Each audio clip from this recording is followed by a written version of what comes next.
PNC's Dr. Edward Mahama elected flag bearer for 2016 polls as Chairman Bernard Mona calls for rank and file unity.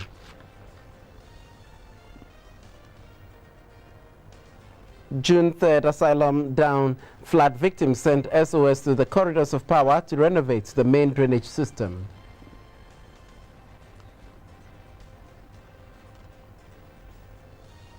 And gunfire in Central African Republic during constitutional poll.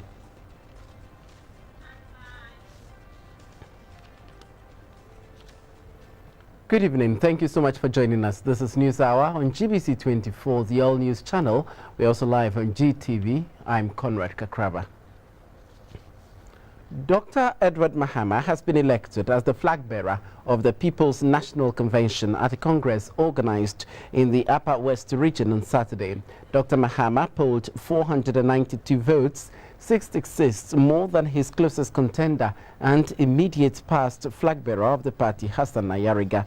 The victory is revenge for the medical doctor who had his strings of presidential primary victories truncated in the last elections. Others elected to lead the party are Bernard Mona, who won the chairman position with 701 votes, and then three vice persons who are Michael Womingo, who polled 316 votes, making him the first vice chairperson. Henry Haruna, who polled 307 votes, making him the second vice chairperson, and Hajia Ali Musa, who polled 272 votes, making her the third vice chair. Henry Haruna won the vice chairman position with 310 votes. Atik Muhammad won the general secretary position with 518 votes. Desmond Yumasi Into won the national organizer position with 576 votes. Akani Adams won the national treasurer position with 540 votes. Janet Nabla won the national women's organizer position with 514 votes, whilst Ishahaku Awudulai also won the national youth organizer position with 339 votes. Meanwhile, the chairman-elect of the People's National Convention, Bernard Mona, says all party members must unite to make the PNC a force to reckon with as election 2016 draws close. In an interview with GBC 24, Bernard Mona said as part of their plan, the PNC will work to increase its number of seats in parliament and also revitalize party structures to make an impact come the next general election. Irrespective of the preferences we had going into the National Delegates Conference, it is important to close our ranks as elected executives to work for the common good of our party and to also move to meet with all those who contested and lost the election. It is not a show of rejection. It simply means that the party thinks that others should do the work for the next 4 years. And so we don't hold any beef against any aspirant. We think that we can work together to make the PNC a formidable political party. To increase parliamentary representation from 1 to at least 10, to ensure that we revitalize the structures of our party, to engage our party in an expansive social and internet issues. We will this time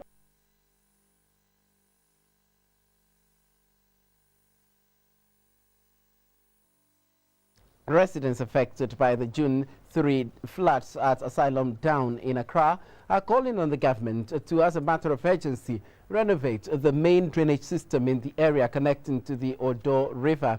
They are concerned that the construction of the Nima drain is likely to worsen the problem of flooding in the area and destroy more lives and property if the problem is not remedied soonest.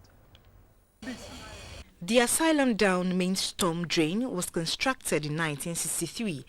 The drain collects water from Nima and beyond through Circle and carries into the Odo River. Today, the drain no longer serves its purpose since the population in the area keeps ballooning and puts more pressure on the drain. For the residents, this is a worrying situation because they are forced to evacuate from their homes whenever it rains. They recollect the bad situation during the June 3rd rains. That's the water level for the June 3rd. After June 3rd, anytime it rains, look at the last one. These houses have been abandoned since the floods. At a meeting organized by the flood victims, residents told GBC 24 that the poorly constructed drain is a major cause of flooding. The pathway is too narrow and people have also blocked the drain with structures.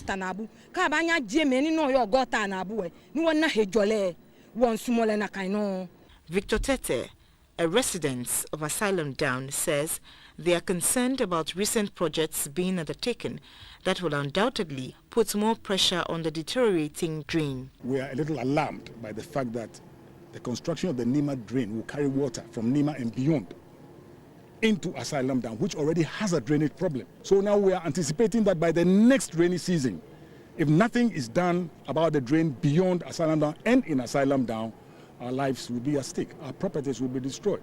If you took a close look at the work that we took, houses have been abandoned. People who want to sell properties in Asylum Down, nobody wants to buy. And we don't have anywhere else to move. The residents are therefore calling on the government to reinforce the drain before the rains set in again. The Millennium Development Authority, MIDA, says the search for private participation to manage and operate the Electricity Company of Ghana is due to the need to attract the much-needed investment into the utility company, but it is not as a result of inefficiency of the power distributor. MIDA has also given the assurance that this will not lead to ownership of the utility company by any private company. The Chief Executive Officer of MIDA, Owura Kweku Safo, made these comments at Ho during a courtesy call on the Agbogbo Mafia of Asogli, Togwe Apede, with the top hierarchy of the authority.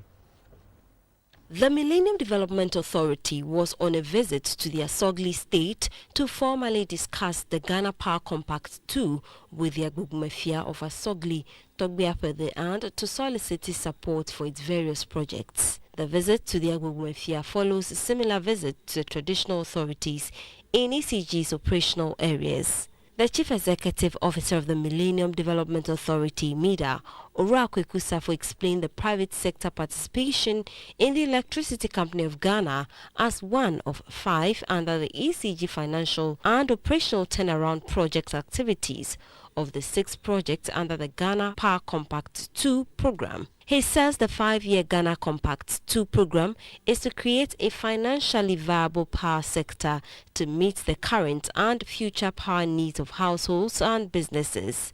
This will ultimately help fight poverty across the country. We have had a lot of problems with power. Power is very, very important. No country can develop without adequate electricity. What Compact 2 is trying to do is to resolve the root causes of doomsday. So the arrangement that we are proposing under concession is an arrangement where a private partner will come. He will put his money into ECG. He will help manage ECG. He will help operate ECG. At the end of the year, the profit, they will give some of the money back to government, but they will not own ECG.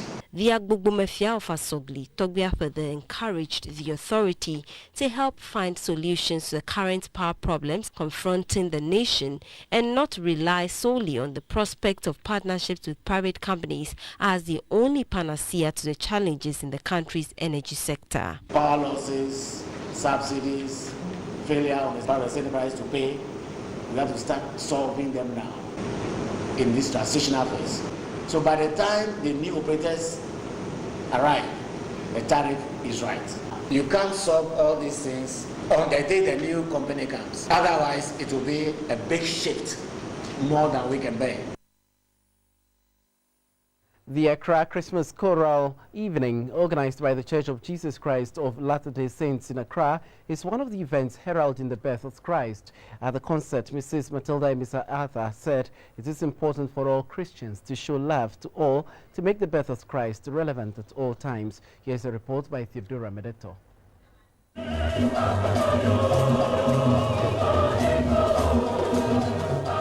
The Accra Christmas Choral Evening was characterized by singing and reading of various verses in the Bible that tell the story of the birth of Jesus Christ.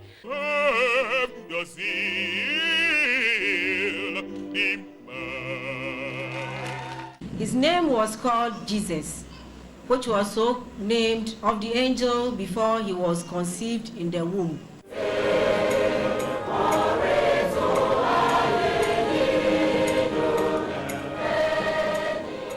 The wife of the Vice President, Mrs. Matilda Misa Arthur, urged all Christians to endeavor to demonstrate the love of God so as to make the birth of Christ significant. Love is the essence of Christmas.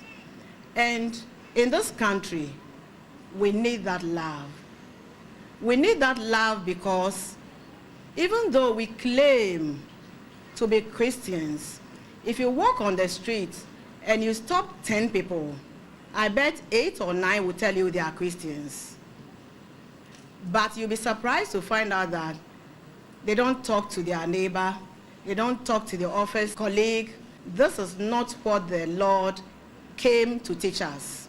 And by the first Christmas, we know that love is paramount. A member of the Quorum of the 70 of the Church of Jesus Christ of Latter-day Saint, Elder Daniel Urinya Tewia, remarked that the story of the birth of Christ is relevant to the Christian faith now as much as it was at the time he was born. I testify to you that Jesus is indeed a Christ. He died and resurrected. He is the living Christ. He is not dead. He lives today, because of you and I, that he may be able to intercede on our behalf. Participating choirs were Winneba Youth Choir, Bountiful Collegiate Choral, and the Latter-day Saint Multi-Choir. Theodora Medeto, GBC 24, Accra. After over 4 decades of winning souls for Christ, the United Church is reminding Christians of the need to build on the faith and on the church. The church marked its anniversary with a Thanksgiving service at Teshi in Accra. The Teshi United Church comprises of 4 Orthodox churches: Methodist, Anglican, Presbyterian, and the Evangelical Presbyterian Church. It was established in 1971 and has over the years grown to be one of the few interdenominational churches in Ghana. The resident pastor of the church, Reverend Ni Ashikwe Kuma Olenu, who spoke on the theme, the treachery of the little foxes, likened the fox to the attitude of Christians and urged the congregants to eschew activities that destroy the church. We must not forget to identify the very things that did not help us in the past and try and figure out what we could do for the coming years so that we eliminate every kind and type of foxes and wipe out their activities and move forward in the might of living Lord. Hard-working and committed members who have contributed immensely to the growth of the church were honored. The funeral of late Dr. Mrs. Anna Tete, the mother of the foreign minister Hannah Tete, took place at the weekend at Cape Coast in the Central Region. The foreign minister is the first among 4 siblings of her mother, who was a Hungarian citizen. Napoleon Atukito and another report. It was a funeral that saw the President, Mr. John Mahama, the diplomatic community in Ghana, and several dignitaries in attendance. Dr. Mrs. Anna Tete was born in 1944 and from Hungary. She met and later got married to a Ghanaian, Emmanuel Abebio Tete, in 1966, while they both studied at medical school at a university in Hungary. Out of that union came Ms. Hannah Tete, current Foreign Minister of Ghana, their first child. Late Dr. Mrs. Anna Tete later relocated to Ghana with her husband, and both got appointments at the Central Regional Hospital in Cape Coast. In 1983, the couple went into private practice by establishing the London Clinic and Female Hospital at Cape Coast. After her husband passed away in 1999, she shut down the clinic for 2 years, christening it Dr. Tete's Clinic when she reopened it. The clinic was shut down again in 2010 when ill health began to have a toll on her. Dr. Anna Tete died 26 October 2015. She is survived by her 4 daughters and 6 grandchildren. Napoleon Atukitu, Kid Ghost. President John Mahama was among several mourners and party supporters who thronged Asankrigua in the western region for the burial of former MP for Amenfi East, John Jetua, who died recently. Mr. John Jetua, the NDC sitting member of parliament for Amenfi East constituency, is reported to have never recovered from a motor accident. He held the parliamentary seat for 11 years and was 3 years into his 3rd term. He was appointed Deputy Minister of Trade and Industry and later a Minister of State at the presidency by late President John Atta Mills. Many attended his funeral held at Asankrigua in the western region. President John Mahama led a high-powered government delegation to the funeral. There were also members of some political parties other than the ruling NDC at the funeral. The late Mr. Jetua, who was aged 56, is praised by people as a humble person who brought development to Amenfi East constituency. Among the challenges facing the area are bad roads, and by the journey to Asankrigua, our news team observed road construction at several patches of the road. This was a funeral addressed by some leading members of the ruling National Democratic Congress.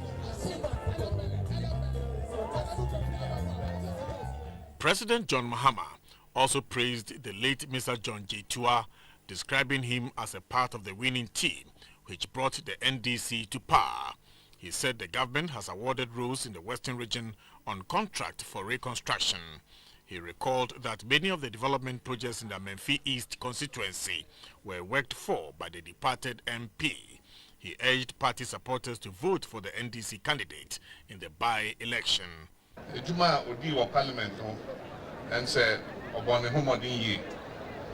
I just say parliament e ba say ye ka koko ejuma asem ana enyoma e fa koko ho ana say ejuma na okabi yi. Unhwe electrification, rural electrification and roads and also there na edana kumaso. I just say sir assembly tudwa e wo parliament also obomodia akabi yi. Ye wo nipa obetimi esi na nemu a ono so ebetoa dwuma papa na oye no so a sa nipa na NDC fo yi no no ene abrante fefefe ya ogina minifa aye friend Eric Afo. No doubt the president's presence at Asankrigua did raise the tempo of political activity in the town.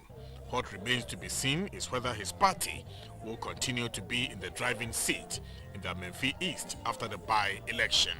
Napoleon Atukitu reporting. We'll be back to continue.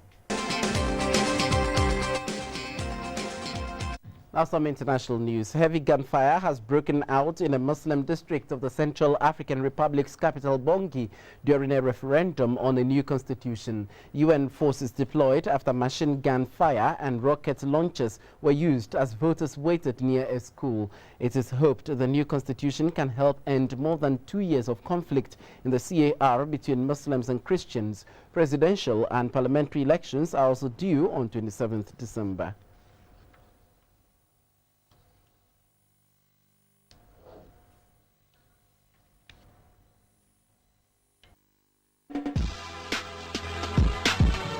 Some arts news now. Laboni in Accra has hosted the maiden edition of the street fashion show. Organizers say it is an avenue to project budding designers and models. On the Laboni Street Fashion Run, where styles from various budding designers in Accra, the show attracted onlookers from Laboni and other neighborhoods. The runway opened with designs from Nana Nelson. Next was Eddie Moore with his signature designs.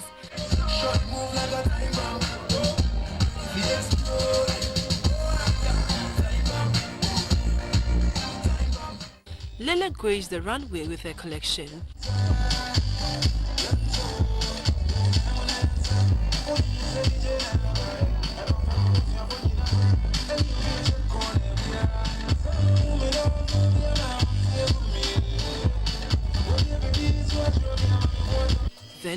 milk collection by St. Charles.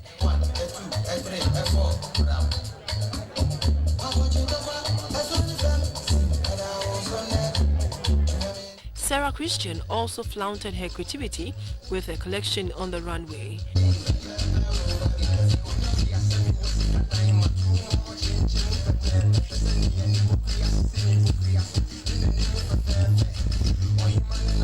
Tom Q, like other designers, had their turn.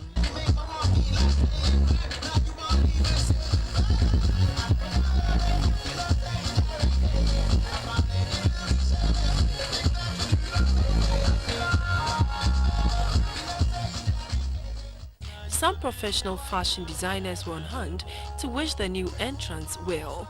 Organizers of the fashion show say this is to help promote budding fashion designers. It's a community fashion show to empower the young designers within the communities to raise them to the pedestal that all designers want to reach by creating the platform for them. They hoped that the street fashion train will stop in another community soon. Now, to end the news, a recap of our top stories. Dr. Edward Mahama has been elected as the flag bearer of the People's National Convention, the PNC. Meanwhile, the newly elected chairman of the party, Mr. Bernard Mona, has called on all party members to unite to make PNC a force to reckon with in the 2016 general elections.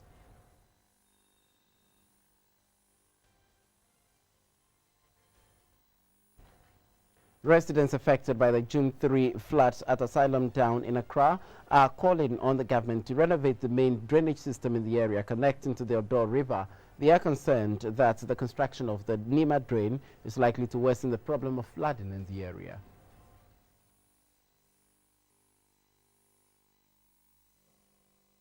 And a heavy gunfire has broken out in a Muslim district of the Central African Republic's capital, Bangui, during a referendum on a new constitution. And next is Talking Point, and we will be discussing open governance.